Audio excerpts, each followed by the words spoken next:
My husband lost his job and I took over our finances. His mother said that emasculation won't go unanswered. The next week, my identity was stolen, bank accounts, credit, even my medical records wiped. I confronted them both. He said, "You were flying too high." But when I checked a cloud folder he forgot to log out of, I found. "Hi. I'm Angela, and I need to get this off my chest before I explode. I've been living in a nightmare that started slow and quiet, and then hit like a wrecking ball. If you've ever trusted someone so much that you ignored every warning sign, this story is for you. I'm 38. I live in Round Rock, Texas. It's one of those places that feels safe. Family cookouts, dog parks, regular neighbors. That's what makes this even harder to swallow. I thought I had a good life. A steady job in accounting, a nice house, 2 dogs, and a husband I thought was my teammate. Mark and I met in college. He was charming, never shy, always the loudest laugh in the room. I liked that. He made me feel wanted. I worked hard. I paid my way through school. He had a scholarship and didn't really have to hustle like I did, but it didn't matter back then. I thought we were building something together. We got married after graduation. Bought a small house with help from my side of the family. I got a job at a tech firm in Austin. It paid well and had good benefits. Mark worked as a personal trainer. Some months he made decent money, other months it was almost nothing. Still, we made it work. I never made a big deal out of it. Then he got fired. He said it was because the gym manager was jealous. Later I found out he was showing up late and skipping client sessions. He didn't seem that upset about losing the job, which rubbed me the wrong way. But I stayed calm. I said I'd take care of the bills until he figured it out. I thought that was the right thing to do. I had no idea it would turn me into the enemy in my own house. Mark's mother, Darlene, is the kind of woman who thinks men should run everything. She thinks women who make more money are unnatural. That's not even me putting words in her mouth, she actually said that once at Thanksgiving. She's always treated me like some outsider. I used to try to win her over, but after a few years, I stopped. Nothing I did was good enough. When Mark lost his job, she started showing up more often. Always with food.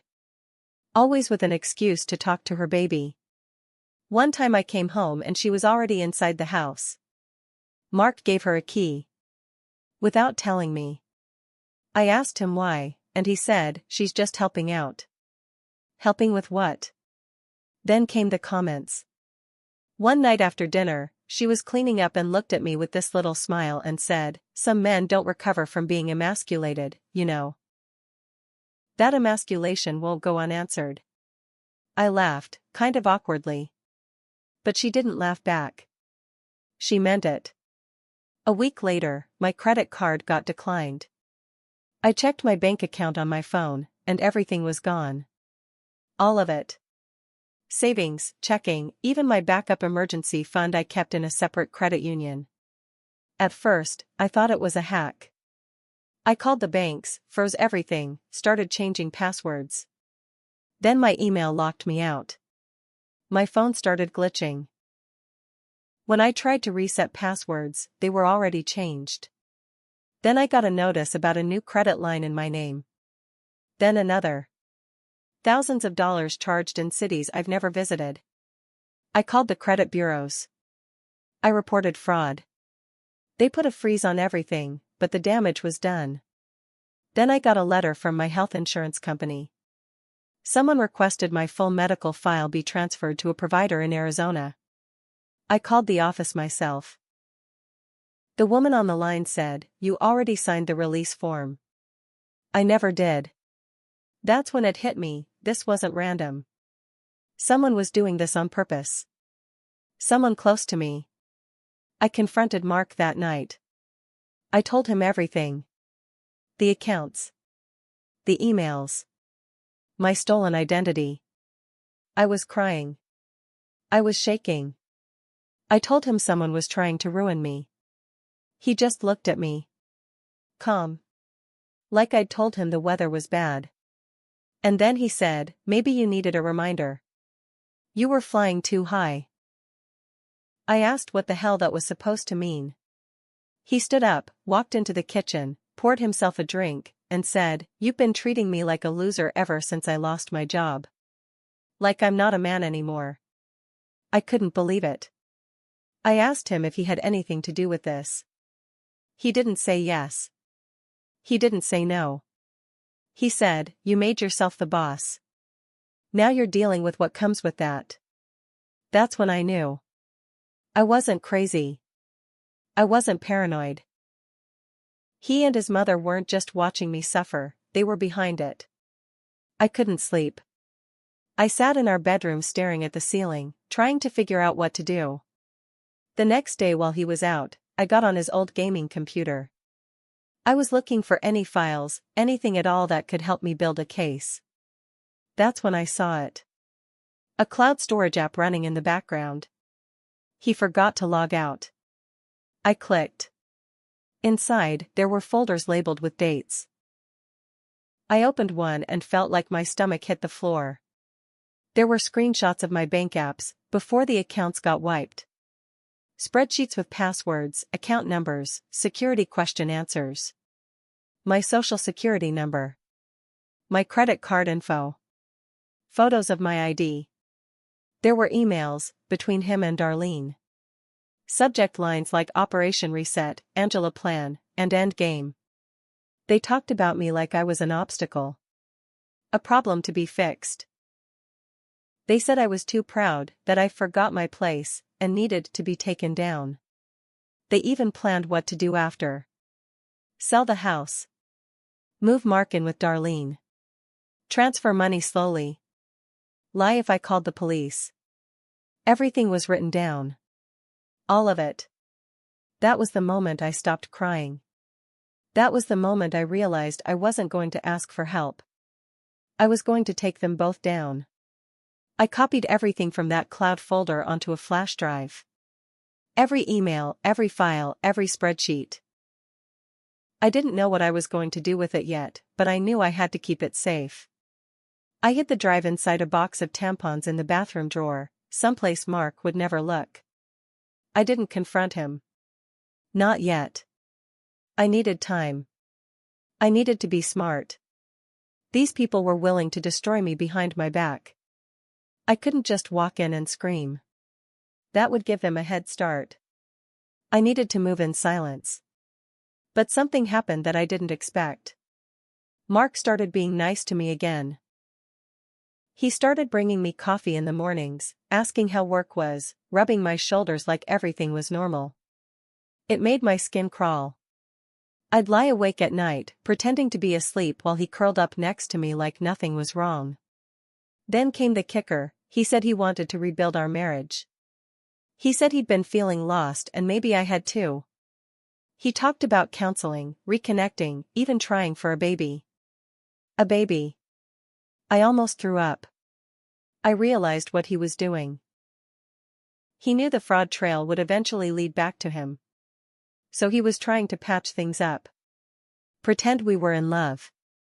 Maybe if I forgave him, I'd never press charges. Maybe he thought I was that stupid. I played along. I told him I wanted to try again too. That I was sorry for being too controlling. That I missed how things used to be. I smiled when he touched me. I let him think he was winning. But every free minute I had, I was meeting with a lawyer, researching cybercrime, building a timeline. I even called an old friend of mine, Carlos, who works in digital security. He came over one weekend while Mark was helping his mom with yard work and checked every device in the house. That's when we found the hidden tracker. It was under the driver's seat in my car. A small black GPS device, wired directly into the car's power supply. Carlos said it had a SIM card that updated real-time location to a specific IP address. He traced it, back to Darlene's house. She was tracking my movements. I sat down on the curb right there in the driveway and cried. Not because I was broken, but because I knew how deep this went. It wasn't just financial. They were preparing for something bigger. Something worse. A few days later, I got served with divorce papers. Filed by Mark. I was shocked, but also not. It fit their pattern. Hit first, hit hard, control the story. In the papers, Mark claimed I had stolen his money. That I had isolated him, emotionally manipulated him, and hid marital funds. He even listed mental abuse. There were fake screenshots attached. I recognized them from that cloud folder. They took my emails and photos out of context, twisted them. Made it look like I was some greedy villain. It was all lies.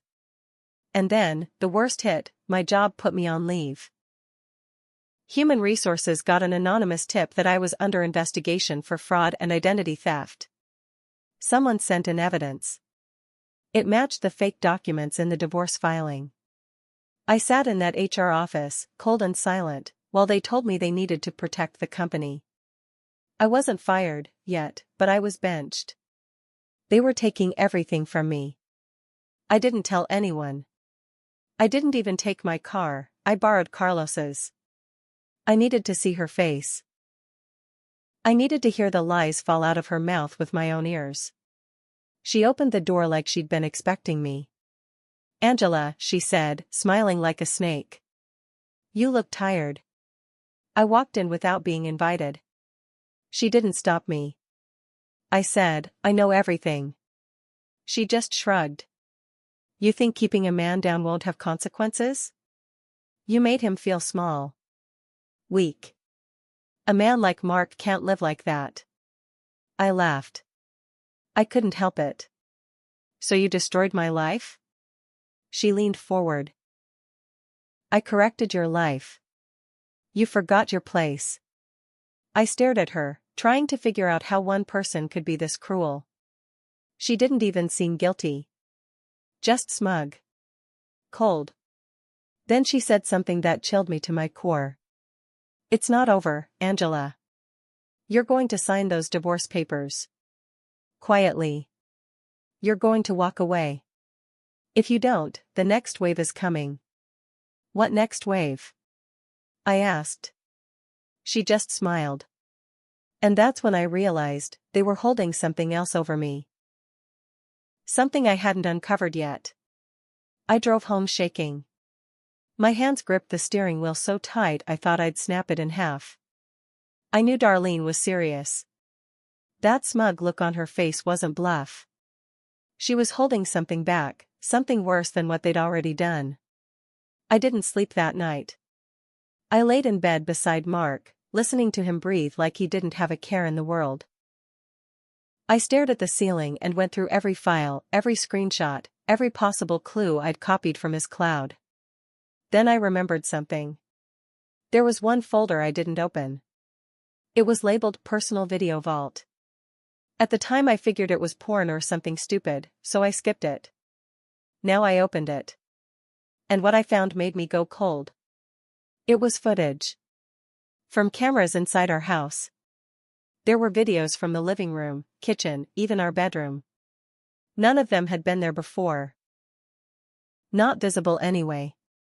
I tore through the house the next morning while Mark was out. I found tiny hidden cams tucked into vents, behind books, inside the smoke detectors. He'd been recording me. In our home. Without my knowledge. And worse, some of the videos were labeled unclipped. Angela angry, May 4th. Angela drinking, June 9th. Angela yelling, July 1st. They were building a fake profile. Staging me like I was unstable. Unfit. Dangerous. I called Carlos. He came over right away, brought his gear, and helped me remove everything. Every camera. Every mic. Every tracker. We wiped the network. We made backups of the video files. He was pissed. Angela, this isn't just shady. This is criminal. This is serious jail time. I knew that. But now I started to see their plan more clearly. They were preparing to declare me mentally unstable. To ruin my reputation. Maybe even go after power of attorney, or claim I was a threat. They wanted me out of my own life. Legally, financially, and socially erased. And then came the next twist. I got a call from a blocked number. I usually ignore those, but something told me to pick up. The voice on the other end was shaky. It was a woman. Is this Angela? Yes. Who is this? This is Natalie. I don't know if I should be calling you. I used to date Mark. A few years ago. I found your number saved on an old backup. I think I'm supposed to warn you. My heart dropped. She went on to say that Mark did something similar to her.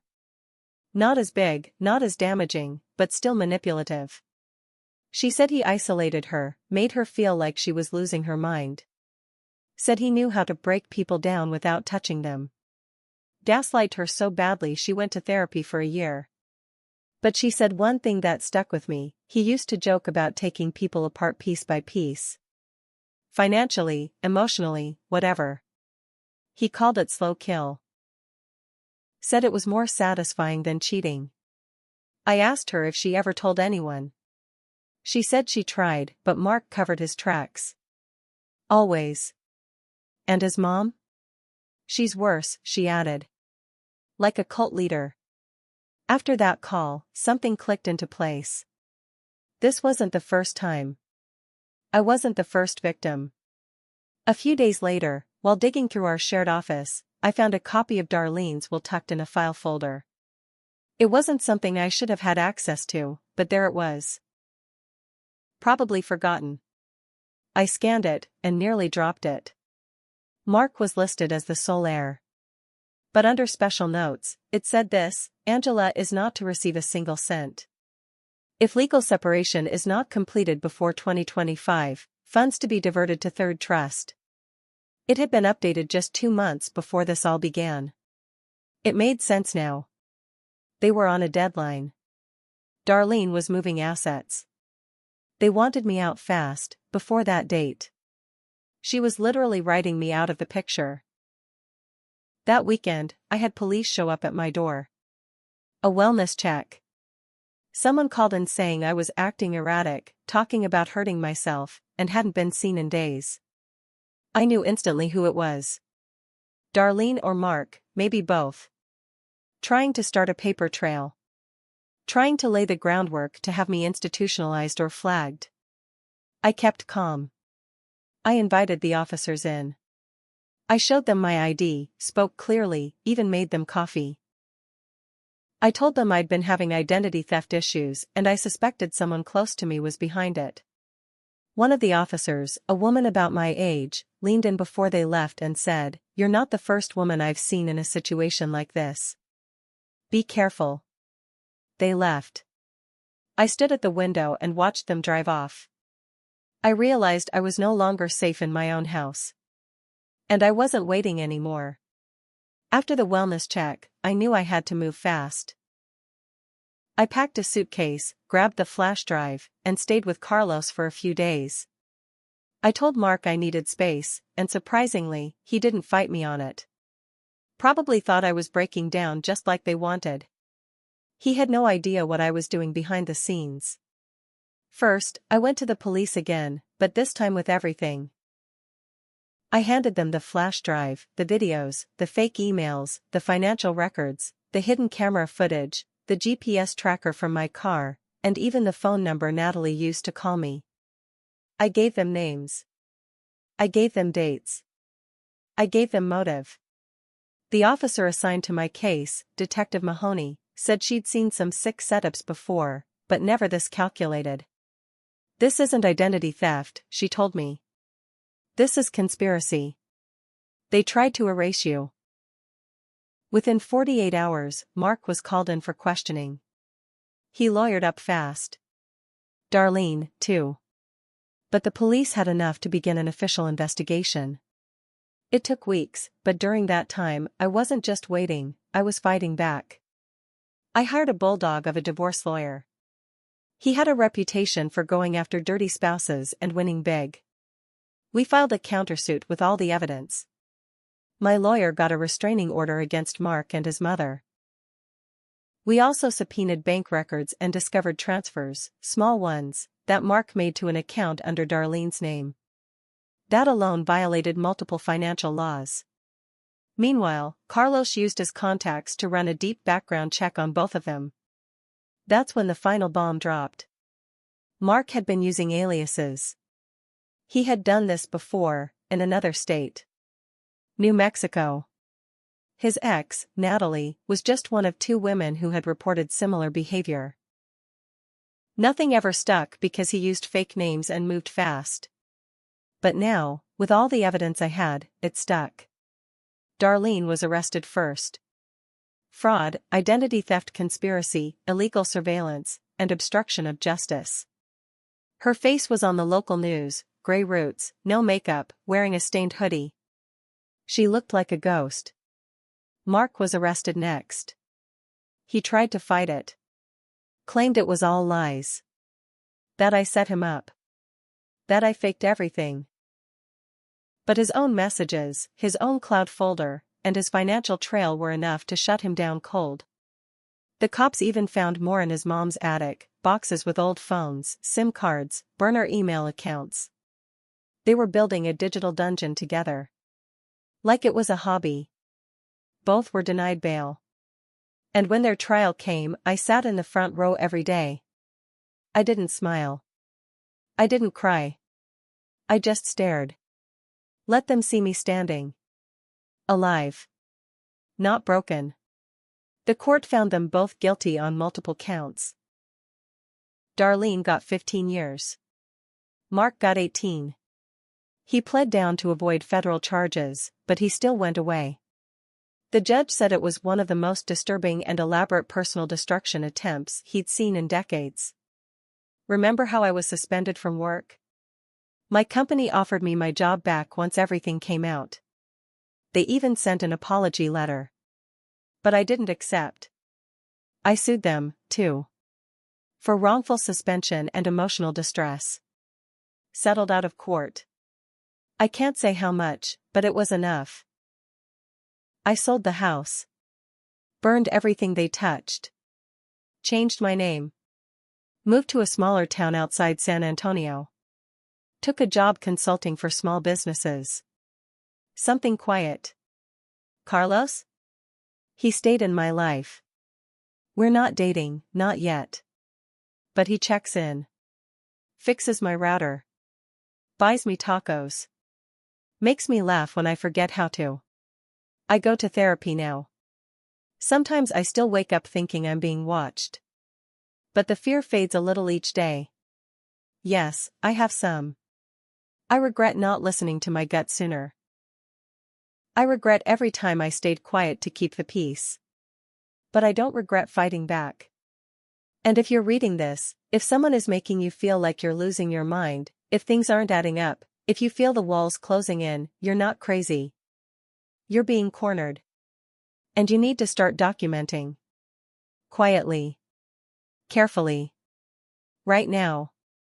Because monsters wear smiles. And sometimes, they sleep right next to you. But they're not untouchable. You just have to be smart enough to make sure they never see you coming.